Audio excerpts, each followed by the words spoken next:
아, 아, 부동산 중개 실무, 요 앞에 편에서 그 떴다방 그 이야기에 대해서 조금 그 했었는데, 저도 이제 뒤늦게 생각나는 게 있어서 조금 더 내용을 보충을 그냥 해보려고 합니다. 이런 이야기는 그냥 뭐, 그 부동산에 관심이 일단은 있으시죠? 그 부동산 중개하시는 분들조차도 뭐 나는 중개만 해서 중개비만 벌겠다는 게 아니라 그런 일단 부동산의 최전방에 있는 정보들에게 일순위적으로 접근을 하시게 되니까 자기의 재산을 굴리는 데 있어서 당연히 그 도움이 되실 수가 있습니다. 그래서 그 중개만 해가지고는 뭐 먹고 살기 힘들다는 얘기가 많잖아요. 그러니까 뭐 이런 것도 조금 참고하시게 되면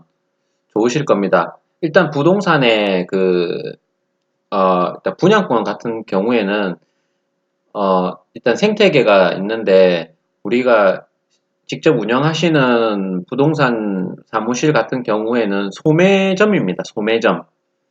뭐, 분양권을 공장에서 찍어내는 이제 생산자가 있고요. 그 다음에 뭐, 원도매, 중간도매, 뭐 이런 식으로 해가지고, 최종적으로는 그 소매를 하신다고 보셔야 됩니다. 이제 거의 분양권도 이제 유통식이 되는 거죠. 이제 뭐, 그, 그냥 가장 일반적인 뭐 손님이 당첨이 돼가지고 판매하는 거는 극소량이고요. 그 다음에 공장에서 찍어내는 거죠. 이제 뭐 불법이 되겠죠. 그렇게 해가지고 이제 떴다방들이 통장을 작업을 해서 고득점자를 만들어내고 거기서 뭐 당첨률 100%, 거의 100%죠. 그런 거는. 그래서 뭐 대박 뭐 분양장 같은 경우에는 떴다방들이 해서 정말 뭐 비싼 통장들이 들어오는 경우가 많죠. 그게 한번 당첨이 되고 나면 뭐 재당첨 되려면은 뭐 5년이라는 기간도 필요하고요. 조정지역 같은 경우에는 그렇기 때문에 아주 귀합니다. 요즘 같은 경우 또 장이 안 좋을 경우에는 그런 A급 통장들이 더 이제 아끼게 되는 경우가 있고요. 일단 이거는 그냥 뭐 그냥 에피소드 정도로만 재미로 그냥 참고하시면 될 겁니다.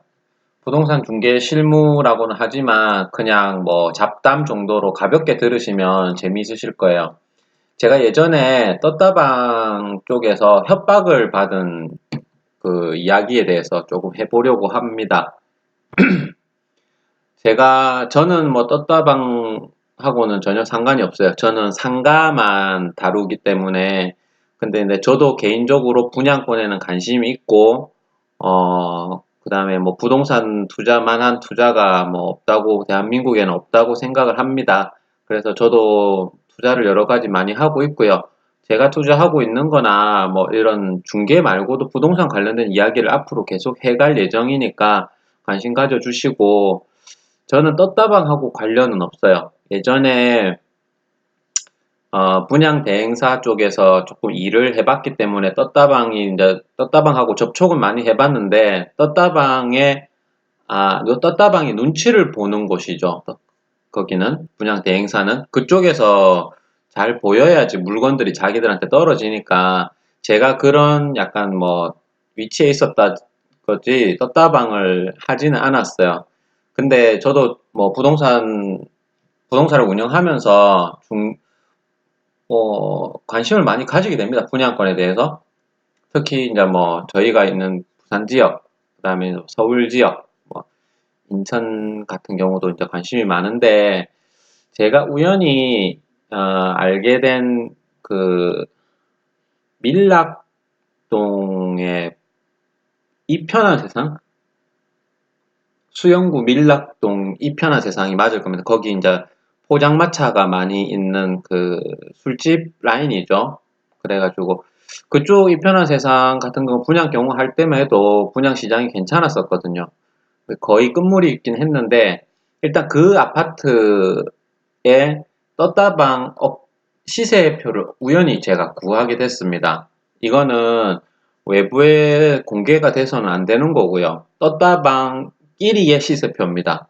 이제 업자의 이제 판매 가격이죠. 그래가지고 매도 금액이었는데 이 시세표를 제가 우연히 구하게 됐고요. 그래가지고 되게 분양권 같은 거 궁금하지 않습니까? 뭐 이거는 얼마, 뭐 로얄동은 어디고, 뭐 이 어느 타입은 얼마고 프리미엄이 뭐 이런 거 되게 궁금하잖아요. 그 들고 있는 사람도 자기가 팔고 싶으니까 궁금하고 없는 사람도 뭐 싸게 하나 사볼까 해서 되게 궁금한데 사실 부동산에 전화를 돌려가지고 물어보면 바로 가르쳐 주죠. 근데 그 정도의 적극성은 사람들이 없을 거예요. 궁금은 하지만 부동산까지야 전화를 해볼 그 정도 가벼운 관심을 가지고 있는데 제가 그래서 이게 되게 저도 되게 속 시원할 만큼 세부적인 시세표를 얻었습니다. 그래가지고 이거를 저도 블로그를 운영하고 있는데 블로그에다가 이제 글을 쓰면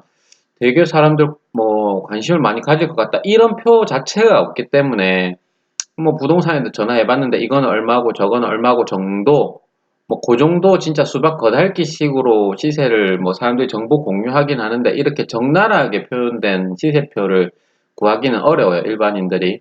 그래서 그거를 제가 블로그에 게시를 한 적이 있어요. 근데 저도 이게 이 정도까지 사태가 커질 줄은 몰랐는데 조회수가 하루 만에 뭐 1,500건 정도 이제 유입이 됐습니다.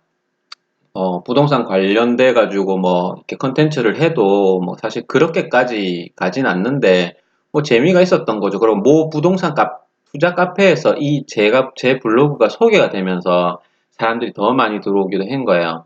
그랬는데 제가 글을 올리고 어, 2시간 정도 지났습니다. 전화가 오더라고요. 근데 제 블로그에는 제 전화번호가 나와 있지가 않아요. 근데 뭐 어떻게 찾아냈는지는 모르겠습니다. 전화가 오더라고요. 그래가지고 받았는데 이제 여기 있죠. 협박 전화와 문자가 이제 오게 됐습니다. 협박 전화는 어떤 식이냐면 뭐 너를 죽이겠다. 너 뭐 이런 식은 아니에요. 그냥 가볍게 시작을 합니다. 글 내려라. 근데 조금 되게 약간 어투가 조금 강압적으로 나와요. 글 내려라 하면서 뭐 생전 처음 보는 사람인데도 말을 그냥 바로 놓더라고요. 글 내려라 뭐, 뭐 다친다 이렇게 해가지고 뭐 그러다 근데 저도 그냥 일반적인 사람이잖아요. 별 그거 없이 근데 왜 말씀 그렇게 하십니까? 그러니까 제가 뭐 없는 거 지어낸 것도 아니고 글을 올렸는데 무슨 상관이세요? 저는 떴다방도 아니고 부동산 뭐 분양권 다루지도 않습니다. 그냥 정보다 이렇게 그냥 저 더 이상 통화가 안 되더라고요. 그래가지고 그냥 끊다시피 했죠. 그래 끊었는데 전화가 계속 옵니다. 계속 오는데 그 한 사람한테만 전화가 오는 게 아니고요. 거의 10통 이상 전화를 받았어요. 문자도 한 10통 이상 받았고요. 그래서 글 내려라, 다친다. 뭐, 처음에는 뭐, 선생님, 이렇게 시작하다가, 소장님, 이렇게 시작하다가, 나중에는 야, 야, 뭐, 이런 식으로 하면서, 뭐, 욕까지는 안 하더라고요. 욕까지는 안 하는데, 되게 조금 겁이 나는 정도, 겁은 나더라고요. 이 사람들이 일단 내 전화번호를 알아낸 것 자체가 되게 무서웠고요. 그래가지고, 근데 저도 뭐 그런 괜히 지기 싫은 그런 거 있잖아요. 그래가지고 뭐, 나는 뭐 그런 정말 약간 무식하신 분들도 많이 있습니다. 뭐 이거 다 불법이라고. 그러니까 제가 그 시세표를 공개한 거는 불법이 아니죠. 떴다방 불법으로 이렇게 그 전매 계약을 하는 것 행위 자체가 불법이지. 제가 이거를 해가지고 전화번호 적고 저한테 매물 내놔라 이런 내가 중개를 한 거기 아니기 때문에 불법은 아니에요. 근데 이제 불법 아니냐 뭐 이런 식으로 말도 안 되는 소리부터 해가지고 막 해요. 그래가지고 전화 끊습니다, 끊습니다 계속 했어요. 그리고 뭐 저희가 이제 나중에는 전화가 모르는 전화번호 왔을 때 전화도 안 받고 그랬거든요. 그러니까 이제 문자가 날라오기 시작을 합니다. 그래가지고 뭐 밤길 조심해라, 다친다, 뭐 이런 식으로 거의 협박이었죠. 되게 좀 약간 나중에는 겁이 나더라고요. 제가 있는 뭐 어디 사는지 다 알고 있다, 뭐 이런 식으로까지 날라오니까 그래서 글을 내려야 되겠다. 나는 뭐 이렇게까지 뭐 협박까지 받으면서 내가 무슨 뭐 정의를 위해서 뭐 올리는 것도 아니고 그냥 단순 관심몰이 하기 위해서 한 건데 참 그래가지고 조금 불쾌하면서도 약간 겁이 났었습니다. 그런 문자를 받았는데 나중에는 어떤 아줌마가 전화가 왔어요. 자기가 떴다방 하는 사람이라고 얘기를 하면서 협박이 아니라 되게 좋은 이야기를 해주더라고요. 여기는 어, 뭐 소장님이라고 하더라고요. 소장님 뭐 잘 모르셔서 그런 것 같은데 여기는 나쁜 사람들도 많이 관여가 돼 있다. 그래가지고 뭐 진짜 소장님이 진짜 다칠 수도 있는 상황이다. 어떻게 될지는 모르겠다. 괜히 그 사람들 괜히 심기를 건들 필요가 없지 않느냐. 그냥 글 내리시는 게 어떻겠습니까? 되게 공손하게 얘기를 해주셨어요. 그래가지고 알겠습니다. 글 바로 내리겠습니다. 저는 약간 글 내린 이유가 사실 90%는 겁을 먹었어요. 너무 협박으로 날라왔고 내 개인정보조차도 노출이 돼 있더라고요. 그래갖고 제가 이제 뭐 영업용으로 사용되는 제 부동산 블로그가 아닌 제 개인 블로그를 올렸는데도 어떻게 그게 내가 겁이 나가지고 아무튼 글은 내렸는데 나중에 이런저런 그 이유에 대해서 제가 생각을 해봤는데 그 이유가 당연히 있었습니다. 그 사람들이 업자들의 시세표를 일반인에게 공개되는 걸 왜 싫어하는지에 대해서 조금만 생각을 해보시면 아실 수가 있는데 왜냐하면 떴다방 사람들은 소비자한테는 이게 지금 계약도 되게 어렵고 경기도 안 좋고 하니까 이거 뭐 2천만 원 정도면 잘 파시는 겁니다. 그러니까 시세보다 싸게 사야 되는 거죠. 그 사람들은 2천만 원에 사가지고 손님한테 3천만 원에 팔아야 돼요. 그러니까 살 때 가격하고 팔 때 가격이 당연히 달라야지 그 갭이 그 사람들의 마진이 되는데 파는 가격을 공개해 버리는 거죠. 뭐 예를 들어서 이제 여기 제가 공개를 했다던 떴다방 업자의 시세표에서 어떤 뭐 84A 타입이 3천만 원이라고 해볼게요.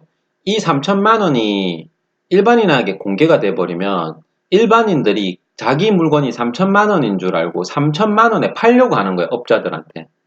업자들은 그걸 3천에 사오면은 3천에 팔면 손해죠? 어떻게든 싸게 사와야 되는 건데 업자 시세표로 공개가 돼 버리니까 매물들이 가격이 올라 버리는 거예요. 업자들이 판매하는 가격으로. 그래서 자기들은 시즌이 되게 짧죠. 분양권 같은 경우는 빨리 회전을 시켜가지고 뭐 길어야 한 달이에요. 한 달, 두 달 사이에 자기들은 계속 돌려가지고 몇 천만 원, 몇 억까지 벌고 나가야 되는 상황인데 제 떴다방 시세표 하나 때문에 일반인들에게 공개가 돼버린 거예요. 그러니까 자기 분양권 시세가 부동산에 전화했더니 2천만 원밖에 안 준다고 하던데 블로그 찾아보니까 3천만 원인 거야. 그래갖고 부동산에 2천만 원에 내놨다가도 뭐 3천에 팔게요. 뭐 이런 식으로인 거예요. 그러니까 그 업자들이 물건을 싸게 매집을 해야 되는데 그 싸게 매집을 하기 위해서 안 좋은 소문도 흘리고 불안감을 조성하고 그렇게 해요. 근데 이 시세표 자체가 일단 자기들의 걸림돌이 돼버린 거예요. 그래서 뭐 저도 사실은 겁을 먹고 글을 바로 내리긴 했습니다만은 일단 그런 이유가 있다는 거죠. 그러면 결론을 지으면 소비자는 절대 싸게 살 수 없다는 겁니다. 중간에 유통 과정이 있기 때문에 계속 마진이 붙게 돼 있어요. 그러니까 뭐 소비자한테는 3천만 원짜리 물건을 소비자한테는 뭐 1,500, 2천에 가져와서 자기들도 중간중간에 또 수수료가 붙겠죠. 뭐 떴다방도 있고 중간에 부동산도 끼고 뭐 중간 또 다리만 하나 해도 공동중개고 이런 식이니까 마진을 거의 뭐 적게는 500이고 많게는 뭐 몇천만 원까지도 남겨야 되는 상황이에요. 그러니까 절대 싸게 살 수 없다는 겁니다. 그래서 이제 그런 일이 한번 있었다. 뭐 이런 이야기를 뭐 조금 해 드리는 거고요. 그러니까 떴다방이 끼어 있다는 거에는 어, 자기가 내가 관심 있는 단지에 떴다방이 활동을 많이 한다는 거는 장점이 될 수도 있고 단점이 될 수도 있어요. 떴다방이 자기들이 거품을 만들어 버립니다. 계속 회전을 시켜요. 매매를 계속 두 번, 세 번, 네 번, 다섯 번 해버리는 거예요. 그러면은 못해도 100만 원, 200만 원씩 계속 오른다는 겁니다. 그렇게 해서 떴다방이 폭탄을 만들어 가지고 마지막에 폭탄을 소비자한테 넘기고 다 떠나버리면 그 분양시장은 날아가는 거예요. 근데 이제 시간이 지나면 물건은 가치를 인정받게 되지만 보통 떴다방 시세라는 건 초기에 움직이고 말거든요.